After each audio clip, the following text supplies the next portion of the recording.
I'll try to put it the easiest way. Radiation is used in so many things. Right now, our listeners and viewers are able to see our images with aid of some radiations, because we're using antennas to transmit these images to them, and these come as radio waves, and that's radiation. And then, but that radiation is non-ionizing. When we go to the hospital for X-rays in cancer treatment or in diagnosis and cancer treatment, they use that X-ray radiation, which is stronger, and it can damage your bodies or change your DNA. It can cause cancer if it is. X-rays do that. I don't want to say that X-rays cause cancer, because X-rays are used in diagnosing, in diagnosis of many illnesses. Is that why you have these machines in bunkers? Those called bunkers. Yes, you know, they're very secure, very safe, that the rays can penetrate through to the persons. Definitely, because X-rays have to be administered in a very controlled manner. It has to be prescribed to start with, and it has to be administered with a lot of caution, protection, and safety measures to make sure that, one, the dose of radiation you get is optimized, it is justified, and it's within particular limits. Because if it is too much, if it keeps coming in higher intensities or for a longer time, it can lead to illnesses like cancers, radiation sicknesses, and even death. They have used these technologies in war and things like that. So ionizing radiation is one that can quickly cause effects like cancer and all that. Whereas non-ionizing radiation is on the other side of the spectrum. It is weaker in strength, and it has lower frequencies. So it is used mainly in communications, in our phones. Our phones receive and communicate using that kind of radiation, and it's weaker. But our mandate primarily was on the ionizing, because that's where the biggest problem was. But now we are looking at the non-ionizing radiation too, because actually the major concern is public outcry. There's a lot of concern.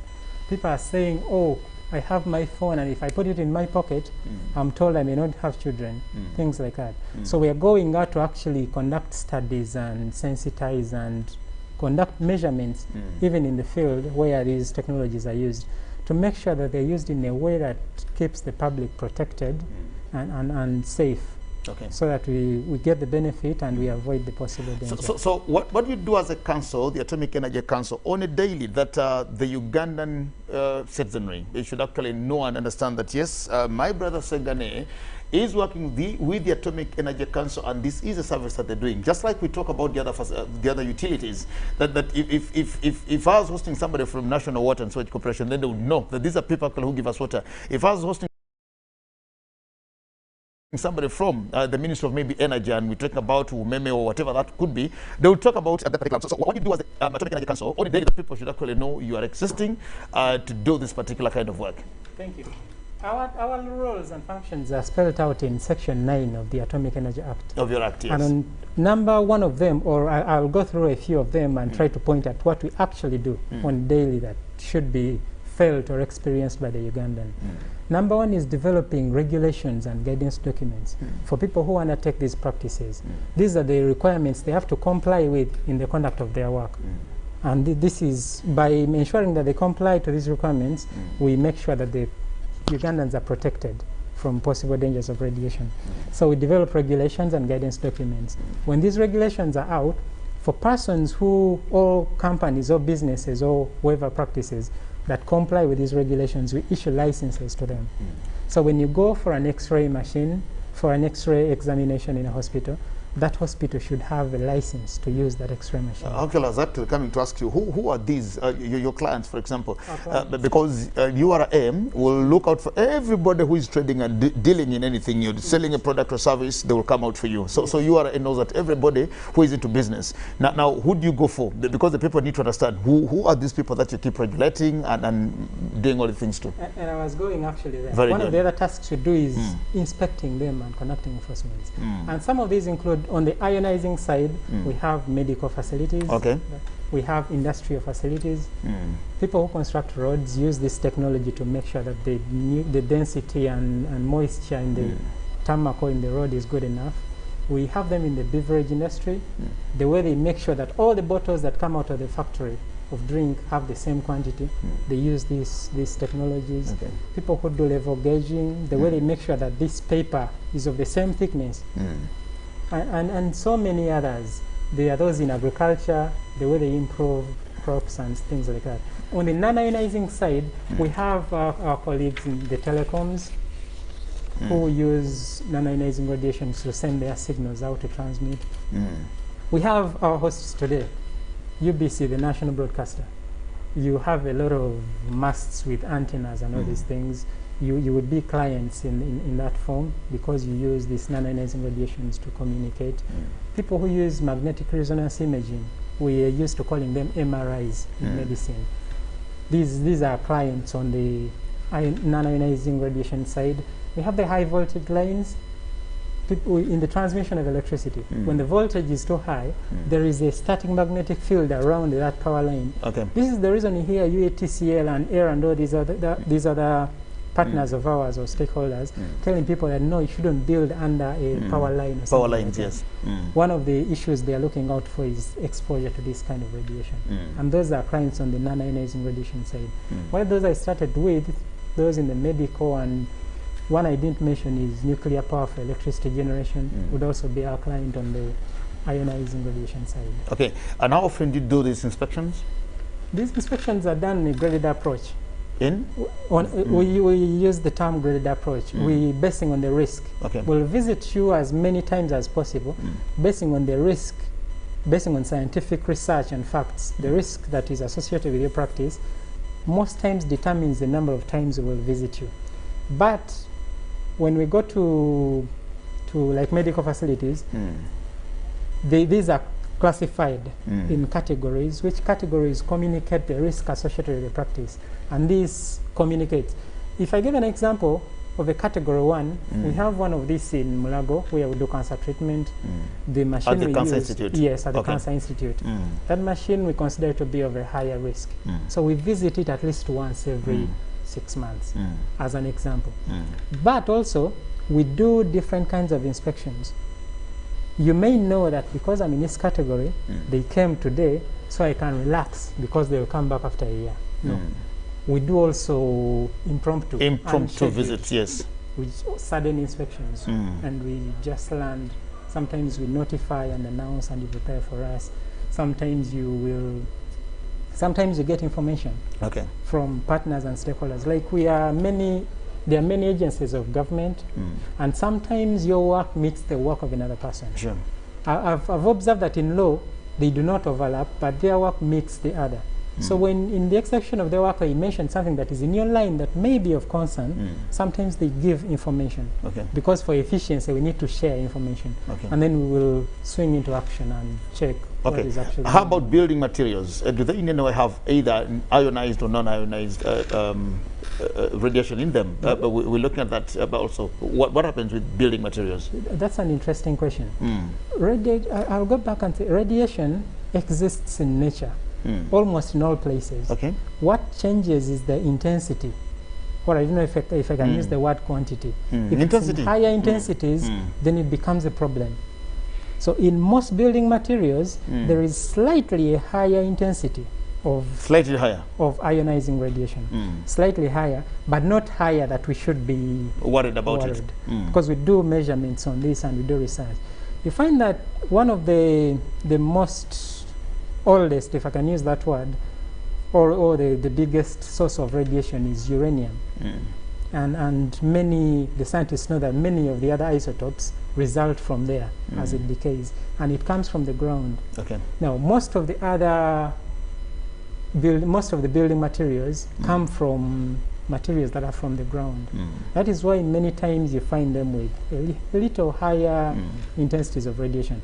So it also exists in other substances in nature. Okay. Like an example, bananas. Bananas tend to have a little higher amounts of radiation in them. That is Bananas. natural. Yes. But this is nothing to worry about, because when God created us, actually some people say that it is good for us. Okay. Well, that's a subject for scientific discussion and research. But what I want to say is radiation exists everywhere. Okay. In naturally regulated quantities. Okay. If our practices raise those intensities too high, it can lead to bad effects. Okay. And that's where we come in. Hold it here, Mr. Segane. We'll just take a break and return shortly. But to our viewers out there, remember we're discussing the Atomic Energy Council on radiation safety. And Mr. Segane here just explained to us what ionized and non-ionized radiation means to us. We'll take a break and return. When we come back to studios, we'll also have another expert from the Atomic Energy joining us and, of course, also giving us his views on what we're discussing. Good morning.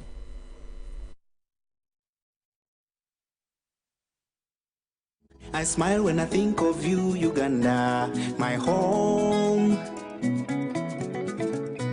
My home. I dance when I look at you, Uganda, my home. Oh, my Uganda. I know with you I'll always stay forever. I know, because I feel that we belong together. My home. So bright under the moon at night on my heart, mommy, oh my Uganda. Hey, mama. My Uganda. Oh, my Uganda. oh, My Uganda. My Uganda. Nigokone. My Uganda. Amari.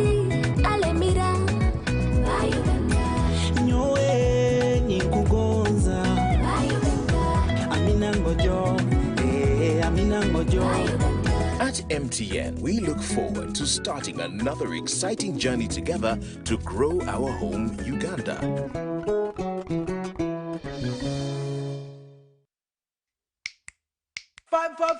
Five times the winning, yeah. 5 times the happiness, yeah. 5 times the luckiness, yeah. 5 for 5, oh yeah. It's 5 for 5. 5 for 5. 5 times the money, yeah. 5 times the shopping, yeah. 5 times the prizes, yeah. 5 for 5, oh yeah. It's 5 for 5. 5 for 5. Win 100,000 Uganda shillings weekly in the 5 for 5 jackpot. Simply download the Sente mobile app. Click Sente on the go to open your account online. Transact 5 times or more using Sente mobile, Sente Visa, and Sente agent to stand a chance to win. The more you transact, the higher your chances of winning. So, participate in the 5 for 5 jackpot and win millions in daily and weekly prizes. The 5 for 5 jackpot is brought to you by Centenary Bank. Our bank. Centenary Bank is regulated by the Bank of Uganda. Customer deposits are protected by the Deposit Protection Fund. You know, you could just buy a new smartphone from anywhere in Uganda. Dial *175 *94 hash to activate their 100% double data bonus offer on weekly or monthly bundles for 3 months. Better yet, you automatically receive free 1 GB valid for 30 days. You are hooked already, aren't you? Enjoy 100% double data bonus from Airtel. Buy a smartphone from anywhere in Uganda and insert an Airtel SIM card. Dial *175 *94 hash to activate a 100% data bonus offer on weekly or monthly bundles, valid for 3 months. Dial *175 hash and select your preferred bundle to activate a 100% data bonus offer on weekly or monthly bundles, valid for 3 months. Airtel, the smartphone network. Good morning, Mr. Murisa. My name is Dr. Buramu, the District Veterinary Officer here. Good to meet you. Doctor, we are facing a big challenge of foot and mouth disease here. Don't worry. I have an important message for you today. Foot and mouth disease is causing a serious impact on your livelihoods, but it can be stopped. You as a farmer has the biggest role to play to ensure your livestock remains healthy. Your animals are your livelihood, and so you need to take every action possible to guard your business, your livelihood, and your family. Animal quarantines fuel poverty, and they will continue if we do not protect our farms from such infections, what we vets call farm biosecurity. The government is doing everything possible to control animal diseases, especially FMD, but needs your help, Mr. Murisa. Healthy animals are more productive and will open better and higher value markets for you nationally, regionally, and for international exports. The foundation for better animal health is to ensure your livestock are fed and watered well. Your animals will grow and not suffer from less disease if you also provide supplementary feeding. You need to feed your livestock on silage, hay, and forage instead of complete free range that exposes them to diseases. Increased production of your livestock will mean better household incomes, well-nourished animals, high productivity, and a healthy herd. This message is brought to you by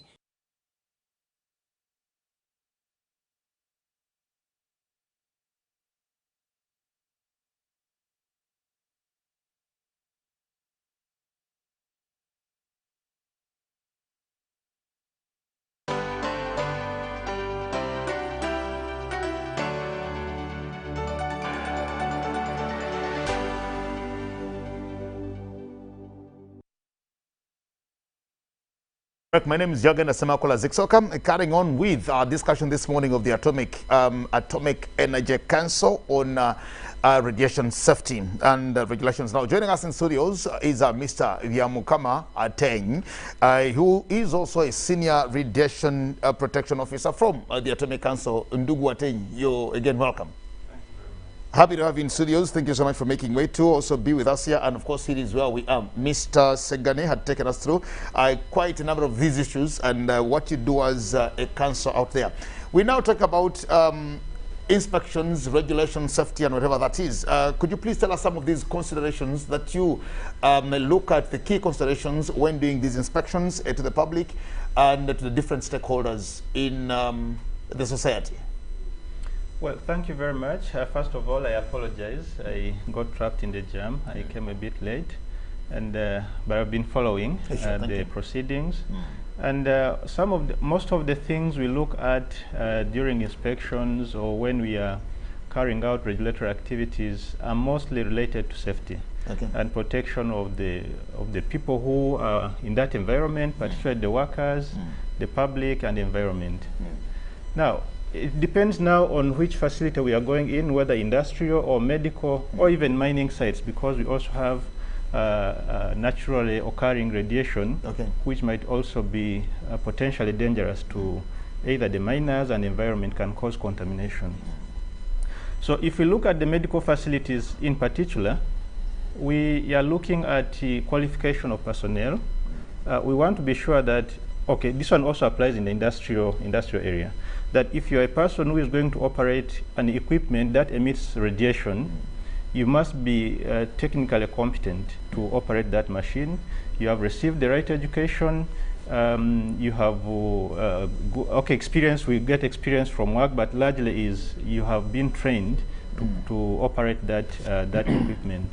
Then the other thing is the equipment itself, because we need to be sure that if it is a machine that is emitting radiation, whether it is gamma or X-ray, as my colleague has already introduced, this machine performs as the manufacturer specified that it should perform. Exactly. Yeah, so if it is emitting a given radiation in a given quantity by design, it should be able to give that output during the normal operations. So there are a number of things, because if you're looking at protection of the people, this is the room which is housing this equipment. There are some people behind there, maybe they are offices. So we need to establish the integrity of these materials, the walls and the other shielding materials that can provide adequate shielding to protect the people in the next occupancy, so that the radiation, because you talked about ionizing radiation, it can penetrate through walls depending on the thickness. So we need to be sure that these walls are of adequate thickness to see that the people in the different occupancy are well protected. Okay, well that's very important. That's very important, but I also want to know how much radiation can we be exposed to? Are there specific levels that people need to be because this may happen to us whether we know or we do not know, but what is safe for us to be exposed to? Okay, well, the demarcation between safe and not safe is very complicated, because our tissue biological response, the response of our tissues to this radiation is different.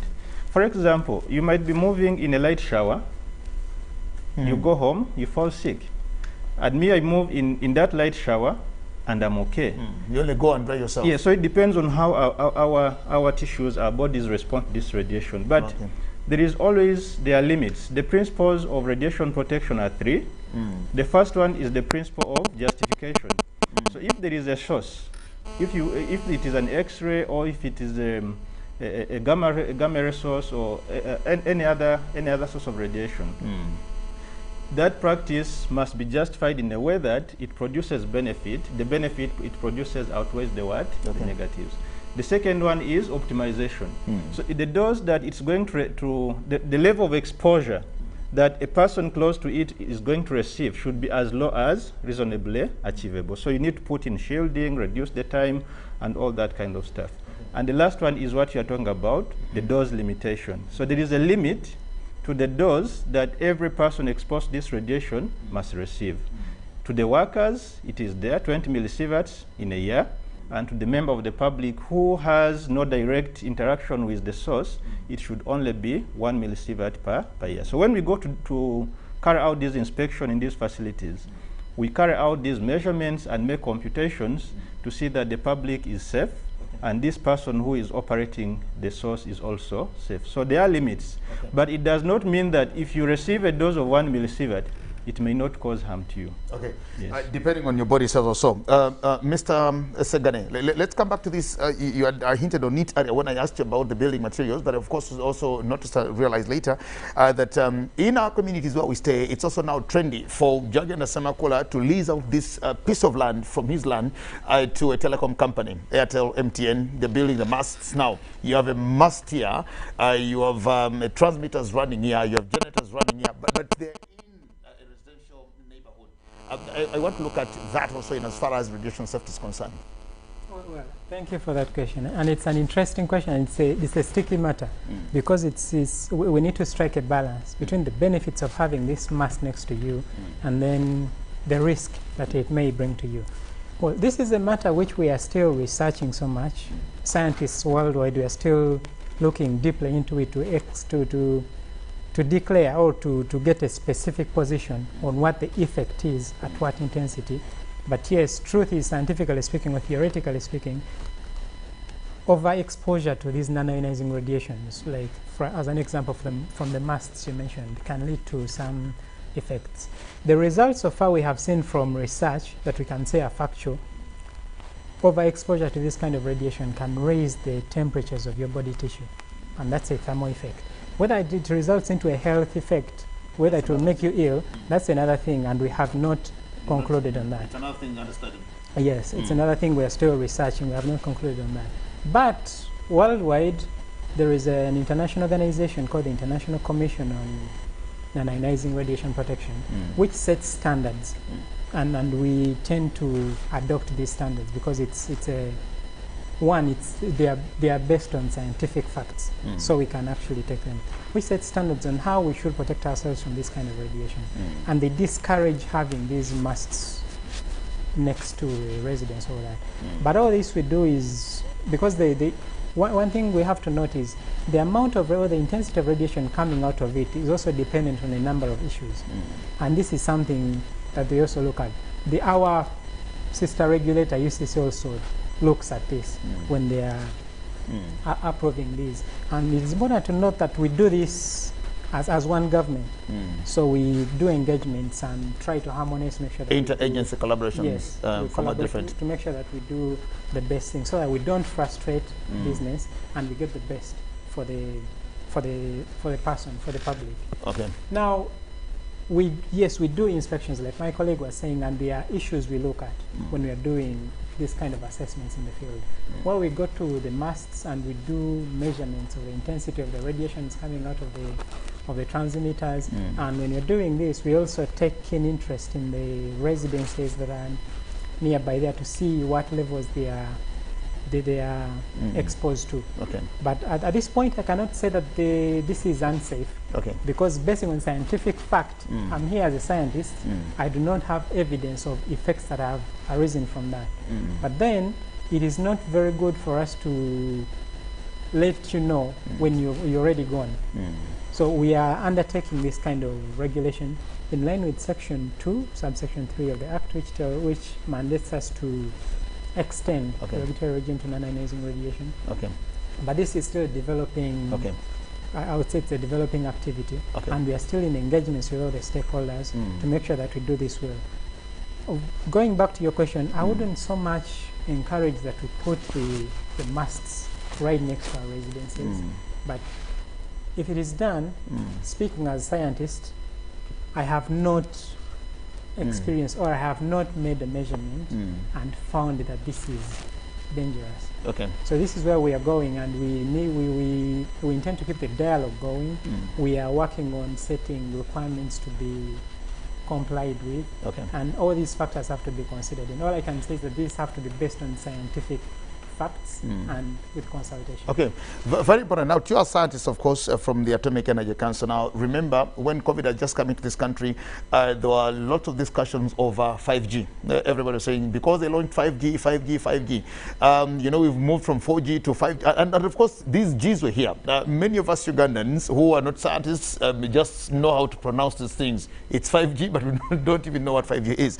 And here is where we are. Do we think, I want to hear it from you, scientists, that the advancement in technology is also to a detriment when it comes to these Gs, which seem to be very complicated. How safe are we by just receiving a message on your phone from Airtel or MTN saying you're now on 4G, and maybe tomorrow they'll say you are connected to 5G? Because at times you even have no choice to choose whether I should belong or not belong. How safe are these to us also, to both of you? I want to speak from the basis of my mandate as a senior radiation protection officer, and also basing on scientific fact. Sure. Scientifically, I cannot relate COVID-19 with 5G. To the Gs? No. I'm not a scientist, but I also refuse to relate that. Yes. I cannot do that. And then the advances in technology, especially if you go with the Gs like you're mentioning them, I look at it as a positive thing as a scientist. Okay. And my trade is radiation protection. I'm not here to defend anyone. I'm saying the fact as I know it, as I understand it. I think these are positive things. Okay. Because the difference between the 2G or the 3G and the 5G is the frequency band being used. And it's a technology that is just improved. These would be dangerous. The only danger that I would see from my point of view with 5G, if it exists, if that danger was existing, would be over proliferation of masts in everywhere. Okay. But actually I don't want to try to speak for UCC, but as a scientist, I think they are handling this very well with the co-location and all this that is happening. Okay. I don't think we should be worried about it. We shouldn't be worried. We should just be happy. Speaking scientifically, we should not. Atej, say something. Yeah, well, I agree with what my colleague has said. It is scientifically difficult to relate a virus of the nature of COVID to President Museveni calls us Shakespeare's. Who are not scientists. But even a Shakespeare like myself, I also refuse to relate 5G to COVID. The two do not meet anywhere. Yeah, I also refused. There is no correlation. There is no correlation. I also refuse that as a Shakespeare. What are some of these advantages that we derive from your regular inspections or so, that we need to even have these inspections? Well, thank you. You see, with the by the time you decide to regulate a practice, it means there is danger somewhere, or there is a potential for danger occurring at any time. So one advantage we can derive from our practices is the facilities or individuals or institutions which are using this technology are complying, or they put in place the measures that are necessary to ensure that workers are protected. Because our mandate is very clear. Protect the person, protect the environment, protect the society from the harmful effects of radiation. So if I come and tell you that your machine is not performing well, you calibrate, you service and performs well, that is okay. So the advantage we have derived is that the industry, atomic energy application industry, has improved in terms of compliance. And of course, there is a massive awareness as one of the functions of council. I'm sure my colleague talked about it. we've caused mass awareness to the public, who are the recipients to whom we are protecting, but also to the industry that is utilizing this technology. How do we come in as a public, those we that you're protecting? How do we come in? How do we possibly respond back to you? How do we give you feedback? How do we report if there's anything? Because I know you also find challenges in there, but I just want to know, how do we get involved, we the people that you're trying to protect? See, the public is a key stakeholder in the utilization of atomic energy, because they're on the tail end of the the technology. For example, if we talk about the medical field, it is we, the members of the public, who are going to receive either treatment or diagnosis, treatment of cancer or diagnosis, or during interventions. Okay. It is us who are using the roads which are being constructed if the quality controls are not adequate, because we use this technology for quality controls, determining the moisture content, the density, compactness of the roads. Okay. So we are at the tail end.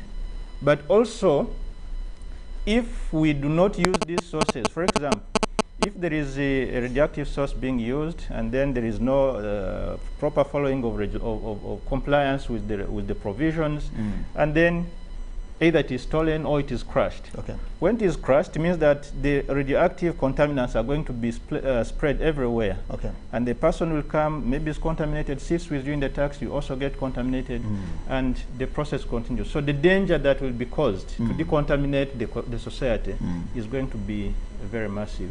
Okay. So the public is at the tail end, and one of the significant casualty once compliance is compromised. Okay. Well, thank you so much. We're running out of time, and I think we should stop this here now.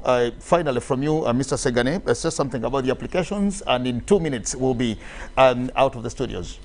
Well, I think giving me 1 minute or two to talk about the applications of atomic energy is unfair.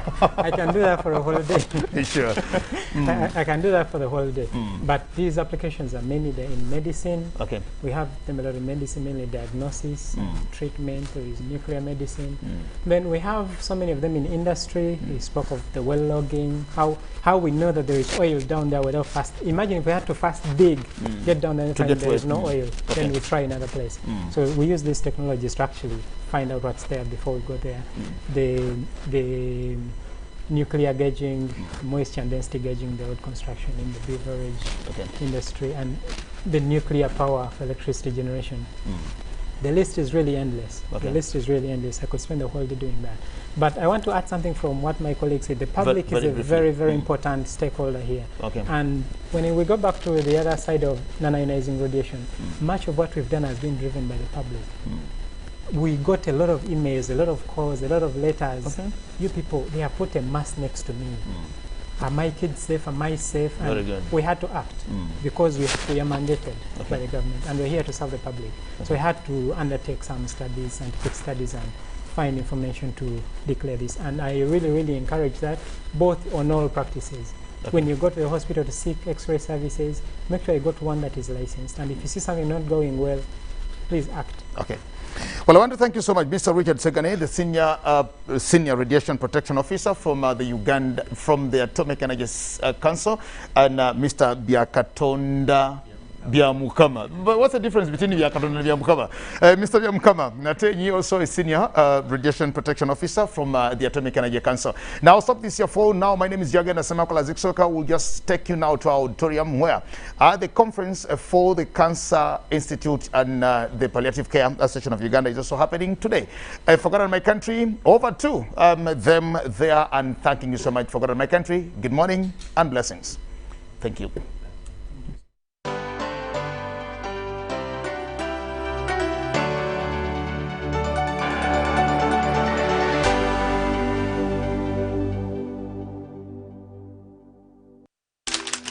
You know, you could just buy a new smartphone from anywhere in Uganda. Dial *175 *94#.